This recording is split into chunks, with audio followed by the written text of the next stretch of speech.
misalkan di kaidah tata laku itu dia menyinggung bagaimana kita harus mengapresiasi karya intelektual dari rekan sejawat gitu. Ini kan pada akhirnya kan nanti terkait dengan si penggunaan AI ini kan pasti ada hubungan tentang intelektual itu kan. Intelektual itu ya akhirnya ini punya siapa sih, gagasan siapa sih. Nah, menurut saya spiritnya itu, spirit dari kaidah tata laku itu masih bisa menjawab.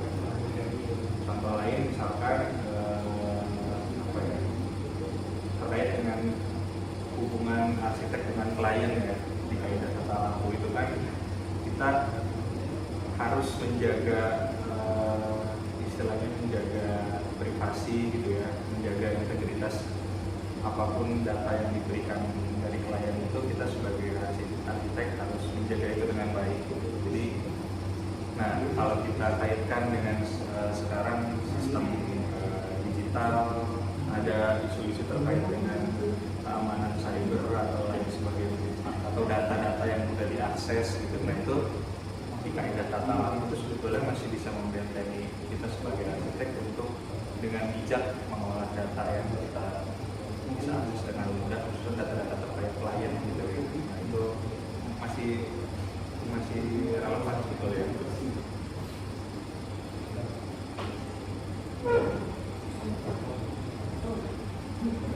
Jadi kita ini ngusulin kayak pasal baru kayak jadi tentang tuh etika profesional dalam pemanfaatan teknologi digital dan kecerdasan buatan AI. Jadi gimana pandangannya? Jadi kan udah sempat saya singgung di awal bahwa sebetulnya kita ini potensi banget gitu ya dengan adanya kemajuan teknologi digital dan AI ini untuk profesi kita gitu ya. Cuma pada akhirnya ketika kalian kan mengusulkan etika profesi gitu ya. Nah ini mungkin saya sih setuju gitu ya kalau kalian akan membahas ranah ini lebih detail dalam peranata gitu ya.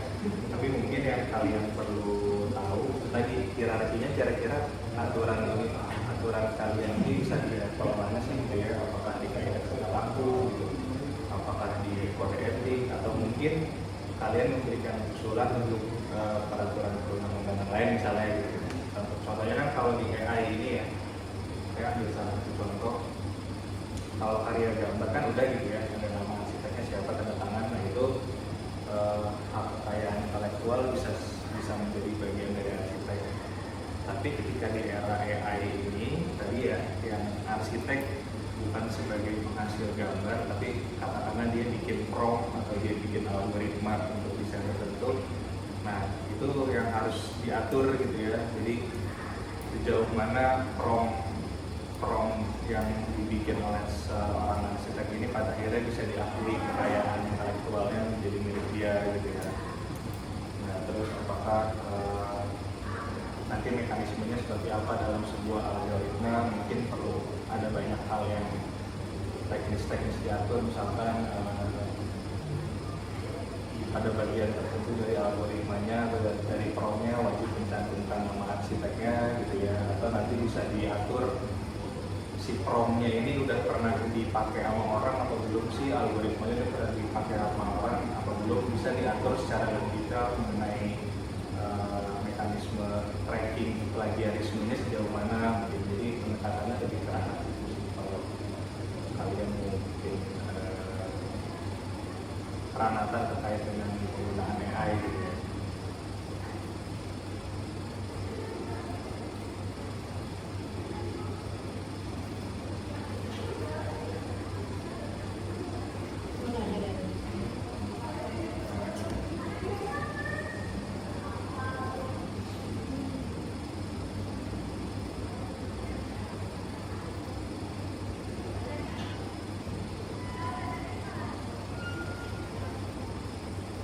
Mungkin berarti lanjut ke pertanyaan keempat ya Mas, yang udah disepakati.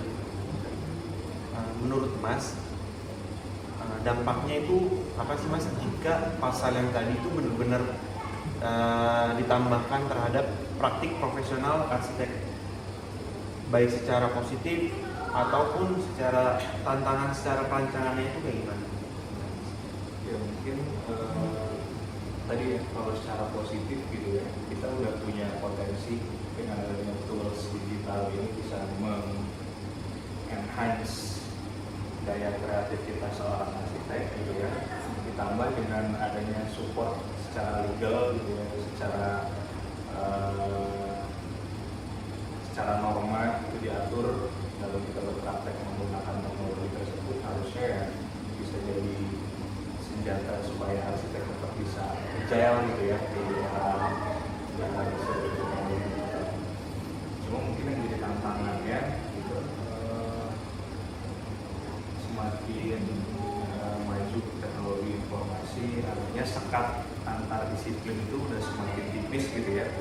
Jadi mungkin gimana caranya arsitek bisa kolaborasi sama disiplin ilmu lain misalnya gitu. Terkait dengan ini kita mungkin perlu melihat dari teman-teman IT atau teman-teman informatika, mungkin mereka jauh sebelum ini sudah punya peranatanya gitu ya. Nah mungkin tinggal kita gimana caranya akses untuk belajar mengenai peranata terkait teknologi digital ini dari teman-teman disiplin lain. Jadi mungkin tantangannya itu sih. Karena kan arsitek mungkin ya selama ini dogmanya ya kasarnya ya, arsitek ini ya leader gitu, arsitek ini top untuk semua. Nah disiplinnya arsitek senternya gitu. Jadi akhirnya mungkin nanti secara psikologis gitu ya, arsitek harus bisa menurunkan egonya supaya bisa kolaborasi dengan lintas disiplin.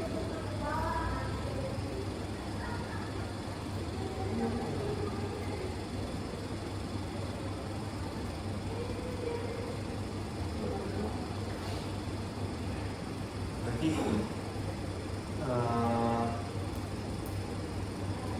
mungkin kita sebagai arsitek bukan lagi fokus desain, berarti harus coba belajar tentang peranata atau aturan, harus coba buat atau belajar peranata atau aturan yang jujur untuk mengatur penggunaan AI dan desain itu seperti apa gitu Ya, selain peranata ya saya baru ingat nih.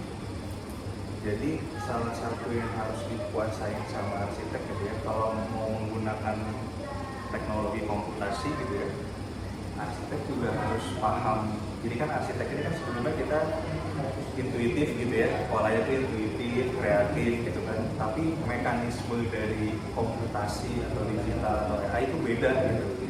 Itu tuh pendekatannya sangat matematis gitu ya, algoritmis dan sangat deterministik gitu.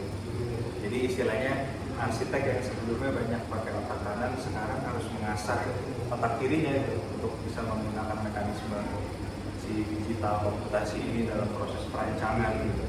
Itu dia kenapa sekarang kalau kalian lihat di biro-biro besar dunia ya, misalkan Zaha Hadid yang paling terkenal ya, itu isinya udah bukan full arsitek lagi, tapi yang isi posisi namanya computational designer itu bukan arsitek tapi orang matematik gitu isinya. Kalau kalian tahu gitu. Bahkan Zaha Hadidnya sendiri itu seingat saya dia pun bukan arsitek gitu, dulunya memang belajarnya matematik gitu. Nah jadi potensi itu yang harus bisa kita unlock sebagai arsitek ya, untuk belajar hal-hal di luar disiplin ilmu desain dan notabene basicnya estetika tantangannya.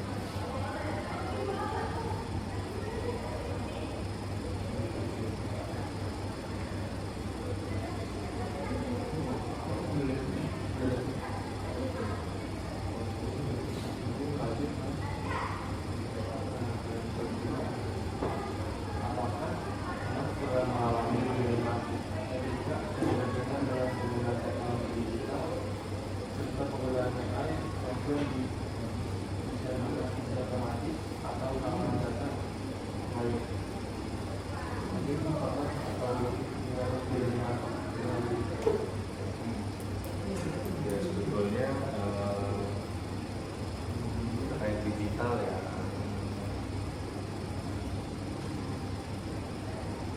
memang ini sih pada akhirnya kan sebagai contoh ya, kasusnya saya itu kan dulu tesisnya itu tentang generatif gitu ya, perancangan generatif. Kalau kalian ada jadinya saya bikin algoritma, saya suruh mesin untuk menghasilkan ribuan alternatif desain gitu. Pada akhirnya tugas saya sebagai arsitek untuk memilih kira-kira opsi ini nih udah benar-benar optimal atau belum sih gitu. Mungkin dilemanya di situ sih gitu, kayak ini kira-kira udah benar yang paling optimal belum ya? Tapi di sisi lain karena balik lagi kita arsitek kerja sama ada batas waktu gitu ya, akhirnya kita harus segera memutuskan aja gitu ya, udahlah. Pada akhirnya kita betul-betul menyerahkan ke mesin aja, oh oke lah gue percaya sama lu, ini memang opsi yang optimal buat kita terapkan di desain yang kita aplikasikan gitu. Lebih kayak itu sih dia.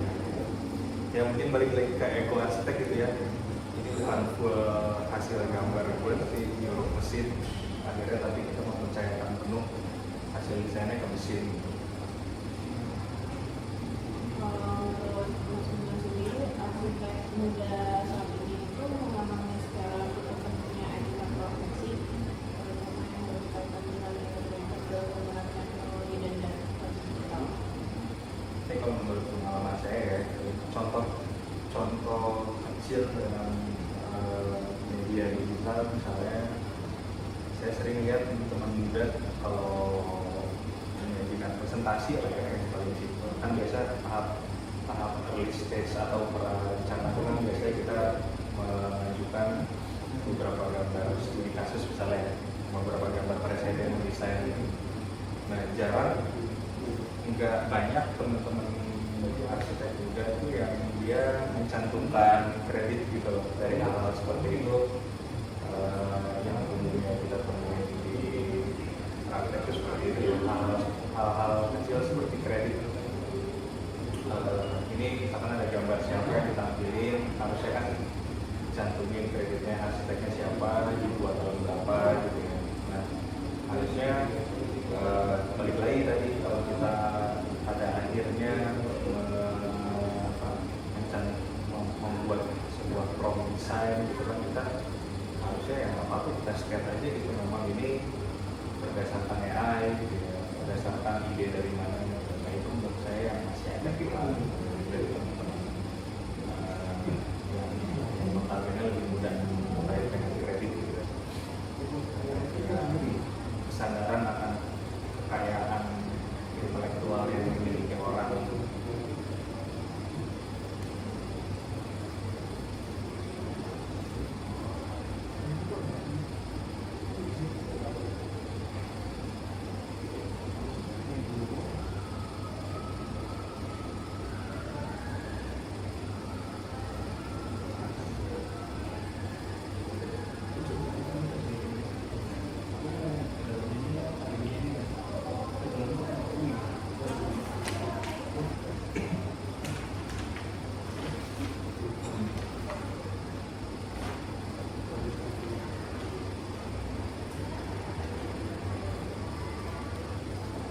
Ini ada pertanyaan-pertanyaannya Mas yang nomor 7.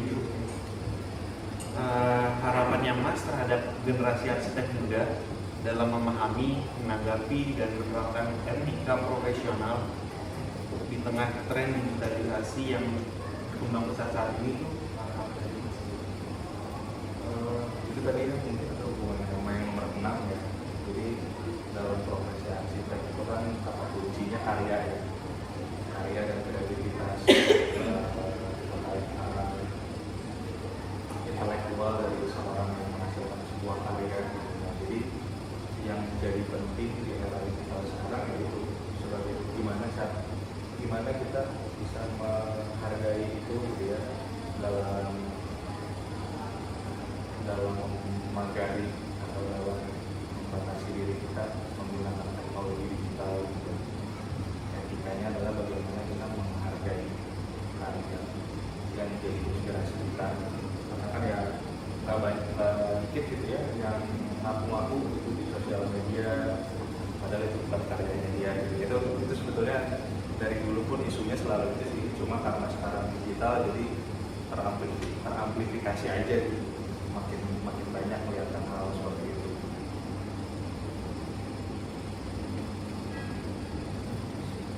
Kalau pengaruhnya terpengaruh Mas, kayak misalkan khususnya kalau dari mahasiswa sekarang mungkin ada beberapa yang awalnya dia nggak tahu lahan sisa ini bagusnya dipakai untuk apa gitu.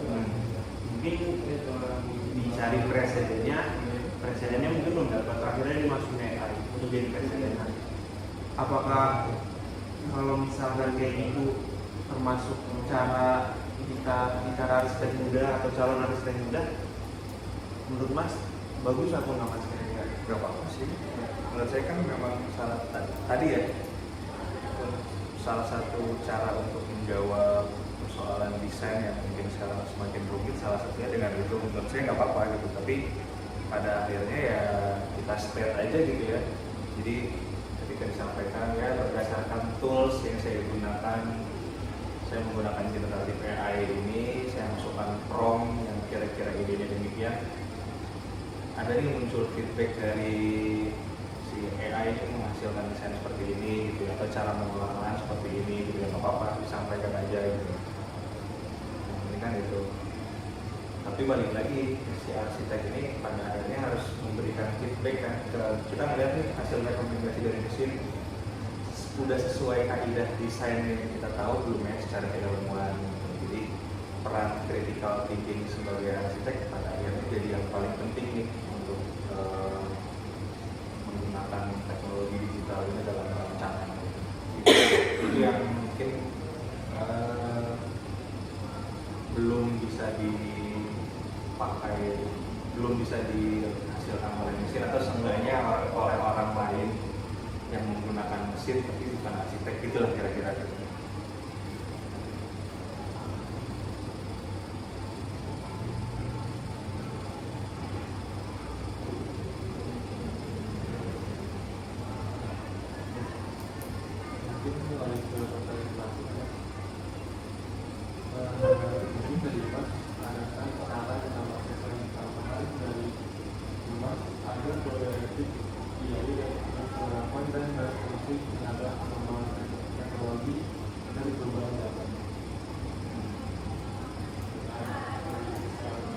Terkait kode etik tadi ya sempat saya singgung, sebetulnya karena dia sifatnya general gitu ya, common sense, menurut saya sampai kapanpun itu kayaknya masih tetap relevan, cuman gimana kita memaknainya aja tadi gitu ya. Di situ disebutkan di kode etik terkait dengan kekayaan intelektual, pada saat itu disebutkan kekayaan intelektual, dan kita memaknainya sekarang kira-kira kekayaan intelektual terhadap isu apa sih gitu, terkait isu AI, artinya kan masih relevan ya. Cuma mungkin terkait asosiasi sendiri gitu ya, AI bukan kode etiknya justru yang perlu kita perbaiki, tapi justru mungkin di sejauh mana sih si asosiasi ini bisa menghasilkan produk gitu ya, baik itu yang pada akhirnya mempengaruhi kebijakannya, baik itu program-program yang bermanfaat bagi anggotanya, yang selalu pada akhirnya relevan dengan perkembangan zaman di eranya dia. Jadi lebih ke itu apa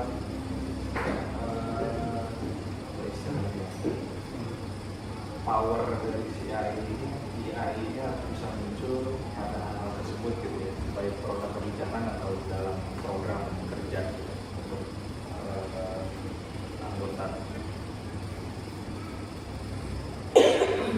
Salah satunya yang saya cukup apresiasi baru di periode ini di IAR itu ada bidangnya sendiri tuh, bidang yang tadi saya bilang itu kan bidang teknologi perencanaan. Tapi itu baru di Jakarta. Harapannya teman-teman dari provinsi lain harusnya udah bisa aware gitu ya terkait dengan itu, atau bahkan dalam skala IAI nasional setidaknya udah bisa mengeluarkan guidance gitu ya terkait dengan isu-isu kekinian.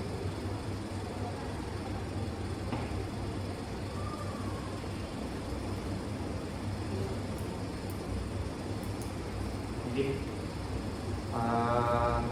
ini pertanyaannya dari lama sudah selesai. Mungkin ada beberapa poin sih yang mungkin dari saya pribadi atau nanti dari teman-teman lain bisa mencoba juga. Mungkin kalau untuk AI, kalau menurut kalau menurut kesimpulan saya bisa dipakai dalam karya arsitektur gitu mas. Tapi kalau ternyata AI hanya mentah kita pakai secara desain, kita pakai, menurut saya tidak akan ada konektivitasnya dengan kaidah-kaidah yang sudah dipelajari gitu mas. Tapi tidak bisa juga kalau misalkan dari AI ini ternyata tidak ada peraturan khususnya gitu mas, khususnya yang mengatur tentang penerapan AI dalam desain praktik arsitek gitu mas, maupun masih pelajar maupun masih mahasiswa ataupun nanti dari arsitek senior arsitek atau junior arsitek gitu. Jadi bukan harapan mas, mungkin dari AI ataupun dari lembaga manapun yang mengatur tentang arsitek bisa mengatur khususnya penggunaan AI dalam desain, mungkin dari dalam layar atau sekalipun dalam posing gitu bisa diatur. Jadi arsitek akan tetap berdiri, akan tetap dia menjadi arsitek, tapi bukan menjadi AI ini masih digantikan oleh AI. Nggak hanya untuk mengatur ya, tapi mensosialisasikan juga penting ke anggota gitu ya, baik ke mahasiswa atau anggota profesional gitu. Terkait sekarang tuh udah ada software apa aja sih, udah ada metode digital apa aja sih yang bisa meningkatkan produktivitas arsitek gitu. Jadi selain mengatur juga mensosialisasikan gitu. Artinya ya harus tetap belajar gitu sih, khususnya si asosiasi gitu.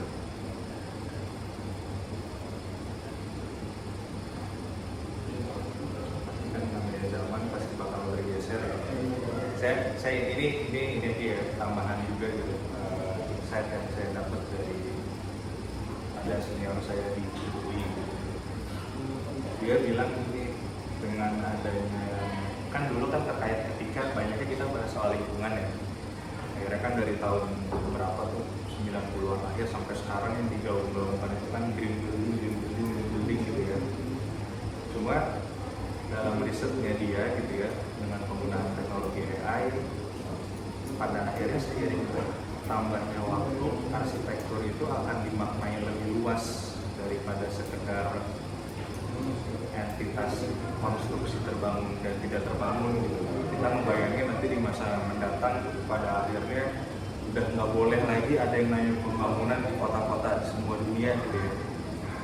Terus si arsitek ini pada akhirnya strength-nya di mana gitu ya. Nah, jadi dengan adanya AI ini, arsitek dimaknai bukan sebagai terbangun dan tidak terbangun, tapi pengalaman ruangnya itu yang masih bisa relevan dalam masa mendatang. Misalkan anak-anak kita melihat sebuah objek, dia punya persepsi apa ya terhadap objek tersebut yang mengkonstruksi ruang di bayangannya dia gitu. Si anak satu melihat ada orang lagi mancing, bayangannya dia apa? Si anak satu melihat ada orang lagi mancing, bayangannya beda.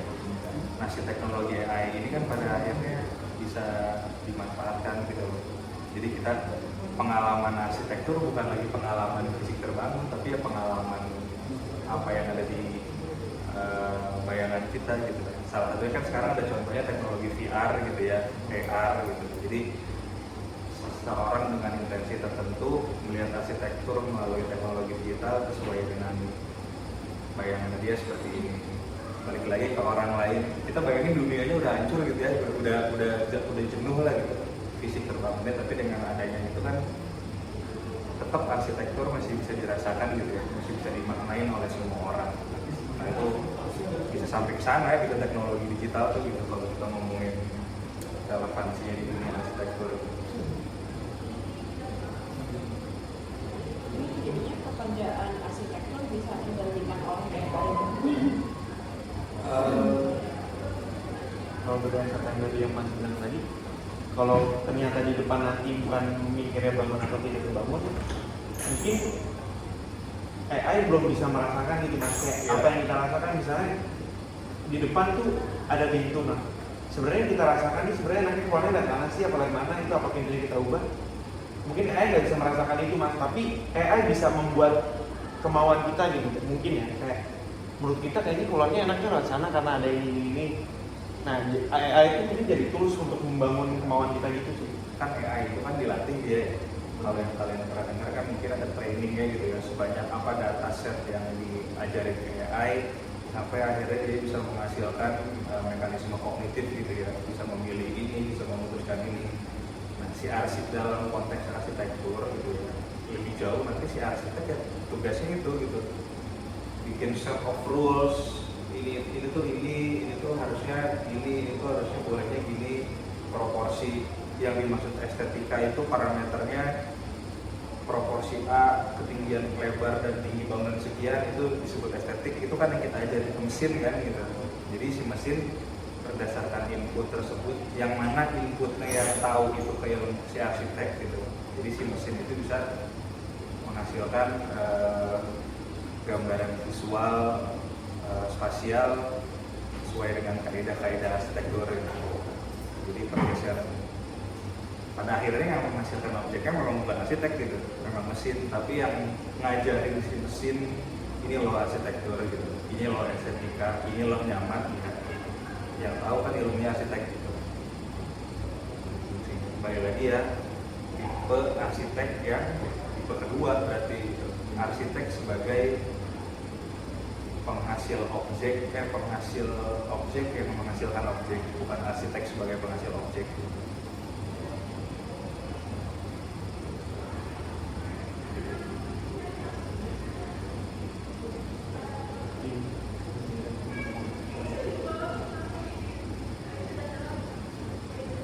Kalau dari saya sih sudah. Dan cukup jelas lah ya gitu. Seenggaknya itu menurut yang saya paham, yang saya tahu gitu.